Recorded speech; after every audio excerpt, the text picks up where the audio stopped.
Hello dear friends, कैसे हैं आप सब।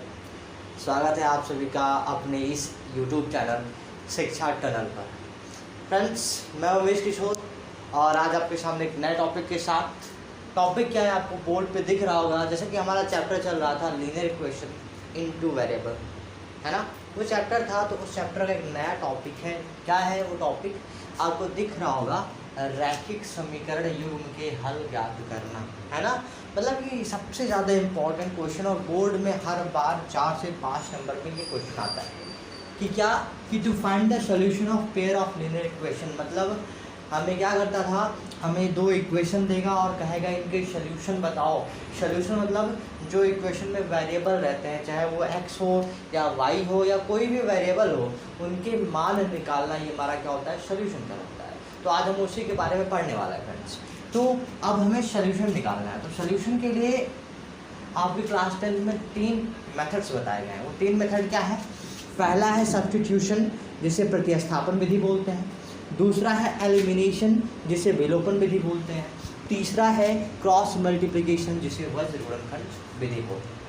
तो ये 3 तरह के मेथड्स होते हैं। हम तीनों को बारी बारी से एक ही वीडियो में जानेंगे। तो आज हम बात करते हैं अपने सबसे पहले हमारा क्या है, सब्स्टिट्यूशन मेथड, प्रतिस्थापन विधि। तो पहले हम बात करते हैं सब्स्टिट्यूट वर्ड की। मैंने बोल भी दिया सब्स्टिट्यूट। अच्छा फ्रेंड्स, आप लोग क्रिकेट वगैरह या फिर कोई भी गेम देखते हो तो वहाँ पे सब्स्टिट्यूट फील्डर रखा रहता है ना।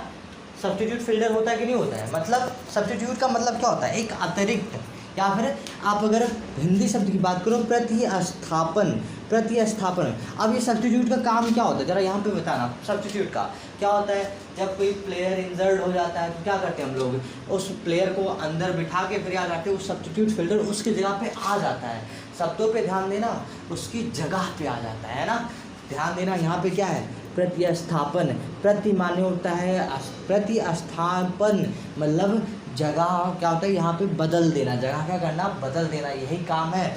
सब्स्टिट्यूट का मतलब क्या होता है भाई, उसकी जगह पे दूसरा आ जाता है। तो हमें भी यहाँ पे वही करना है। अब कैसे करना है, मैं आपको एक क्वेश्चन के अकॉर्डिंग दिखा रहा हूँ। यहाँ पे आपको क्वेश्चन दिख रहा है, 2 इक्वेशन है, ये इक्वेशन और ये इक्वेशन। कह रहा है कि इनके सॉल्यूशन बताओ, मतलब हल बताओ।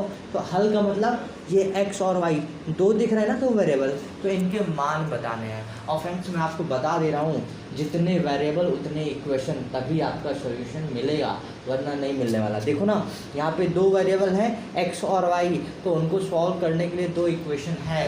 अगर आप ध्यान से देखना, मैंने कहा 2x + 5 = 10। तो ज़रा ये बताओ, इसको सॉल्व करने के लिए कितने इक्वेशन की ज़रूरत पड़ेगी। सर ये तो इसी में सॉल्व हो जाएगा। क्यों भैया, ज़रा ध्यान से देखना। तो 2x + का 5 उधर जाएगा, -5, और क्या हो गया, 2x = 5। तो यहाँ पे x = क्या आ जाएगा, 5/2। ये तो आसान था। सर ये क्या बता रहे हैं, मैं ये बताना चाहता हूँ भैया कि यहाँ पे वेरिएबल कितना था, वेरिएबल है एक, सिर्फ x। तो इक्वेशन की ज़रूरत पड़ी सिर्फ एक। यहाँ पे वेरिएबल x और y, तो इक्वेशन की ज़रूरत पड़ेगी 2। तो अगर कभी आपसे ये खाली यही इक्वेशन देके पूछे, कहे जरा इसके सॉल्यूशन बताओ, तो कहोगे भैया पागल हो क्या, है कैसे निकलेगा, पागल हो नहीं ना। क्यों भैया, 2 वेरिएबल तो 2 इक्वेशन।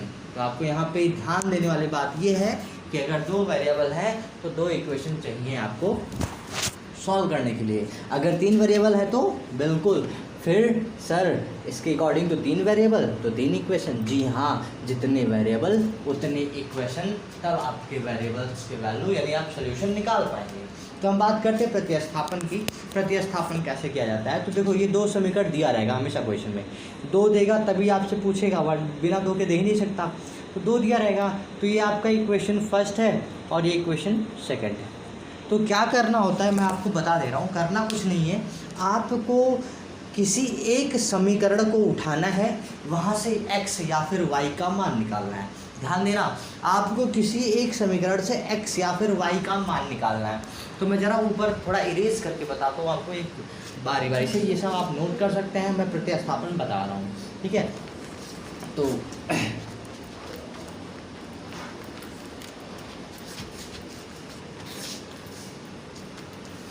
ये क्वेश्चन मैं ऊपर लिख दे रहा हूँ फिर से एक बार। क्या है, 2x + 5y + 6 equal 0, equation first 8x minus 2y plus 14 equal 0, equation second, है ना फ्रेंड्स। ये इक्वेशन मैंने लिख दिया। अब क्या करते हैं, अब इसे दोबारा से करते हैं।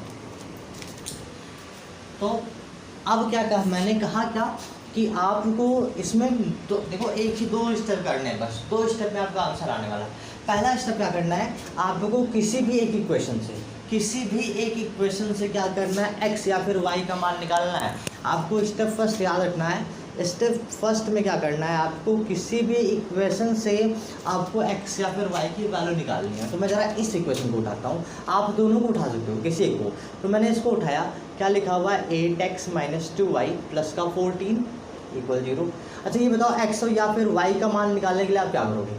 आपको सर ये आसान है, -2y को उधर भेज दो तो अकेला हो जाएगा ना। तो क्या बचेगा यहाँ पे 8x प्लस का 14, ये माइनस का 2y उधर जाएगा भाई, प्लस का 2y हो जाएगा। अभी y का मान निकालना है तो ये y अकेला थोड़ा ना, वही 2 मल्टीप्लाई में इधर आएगा डिवाइड में, तो क्या हो जाएगा 8x plus 14 upon 2 equal y। यही तो भाई 2 मल्टीप्लाई में होता है तो इधर आएगा डिवाइड में, तो कट रहा है। हाँ ऊपर से अगर हम क्या कर लें, ऊपर से अगर 2 कॉमन कर लें तो क्या बचेगा 4x प्लस का 7 और अपॉन में 2 है तो 2 से 2 कट गया, तो y की वैल्यू क्या आई 4x प्लस 7, यहाँ से y का मान आ गया।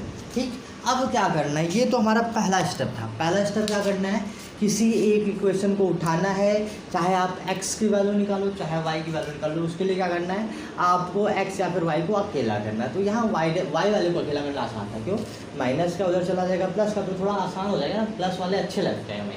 तो प्लस का हो जाएगा 2 मल्टीप्लाई में इधर क्या डिवाइड में सॉल्व किया, तो ये y की वैल्यू आ गई।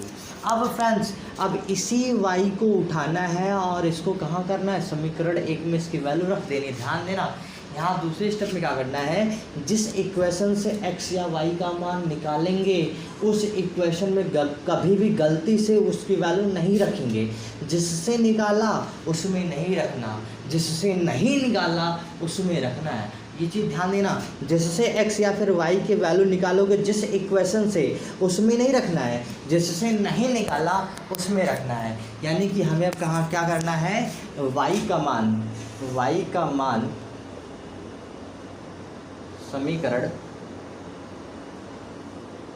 1 में रखने पर, हाँ हम क्या कर दिए भाई, 2 से निकाला था तो y की वैल्यू क्या रखेंगे, समीकरण 1 में रखनी। यानी जहाँ अब आपको y दिख रहा है वहाँ पे अब क्या आएगा 4x प्लस 7 आने वाला है।